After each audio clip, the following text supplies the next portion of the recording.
নিজৰ সময়ত বহুত বুদ্ধিমান ব্যক্তি হিচাপে জনাজাত আচাৰ্য চাণক্যদেৱে নিজৰ কিতাপ চাণক্য নীতিত এনেকুৱা কিছুমান কথা লিখি গৈছে যিবিলাক আজিৰ দিনতো সঠিক মানা যায়। আচাৰ্য চাণক্যদেৱে মহিলা আৰু পুৰুষৰ বিষয়ে এনে কিছুমান কথা লিখি গৈছে সেইবিলাক আজিও সিমানে সঁচা প্ৰমাণিত হয় যিবিলাক হাজাৰ বছৰ আগতেও সঁচা প্ৰমাণিত হৈছিল। চাণক্যদেৱে কৈছিলে যদি আপুনি কাৰোবাক ভাল পায় তেতিয়াহ'লে সেইটো বেয়া নহয়, কিন্তু আপুনি যদি প্ৰেমৰ নামত অন্ধ হৈ যায় সেইটো আপোনাৰ মূৰ্খামি হ'ব, মানে অন্ধ প্ৰেম কৰিব নালাগে। চাণক্যৰ মতে যিকোনো নাৰীৰ বিষয়ে নজনাকৈ বিবাহ কৰিব নালাগে। যদি কাৰোবাৰ সুন্দৰতাত ভুল গৈ আপুনি বিবাহ কৰে তেতিয়াহ'লে সেইটো আপোনাৰ মূৰ্খামি হ'ব।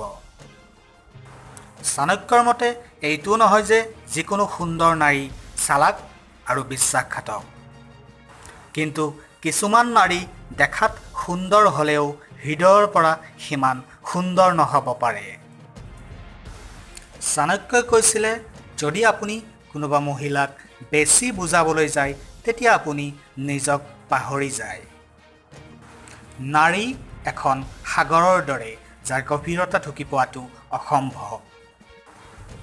যদি মহিলা সুন্দৰ হয়, সংস্কাৰী হয়, মৰমীয়াল হয় তেতিয়াহ'লে এই পৃথিৱীতে স্বৰ্গৰ সমান সুখ অনুভৱ কৰিব পাৰিব।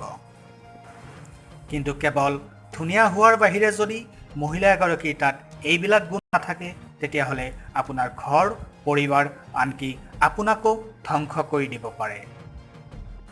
চাণক্যই কৈছিলে যে ছোৱালীয়ে এজনৰ লগত কথা পাতি থাকিলে আন এজনক ভাল পায় আৰু আন এজনৰ কথা চিন্তা কৰি থাকে, মানে এইটো কৈছিলে যে সকলো ছোৱালী তেনেকুৱা নহ'বও পাৰে, এনেকুৱা ছোৱালীৰ মানসিকতা আজীৱন এনেকুৱাই হৈ থাকে আৰু এনেকুৱা মানসিকতাৰ ছোৱালীয়ে বিবাহৰ পিছতো নিজৰ স্বামীৰ লগত বিশ্বাসঘাতকতা কৰে।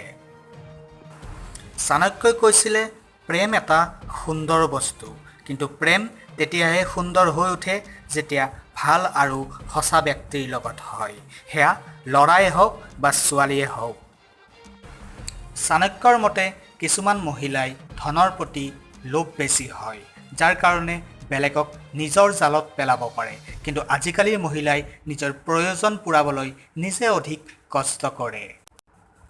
কিন্তু আজিকালিৰ সময়তো এনেকুৱা কিছুমান মহিলা আছে যিবিলাকে কেৱল টকাৰ কাৰণেহে প্ৰেম কৰে।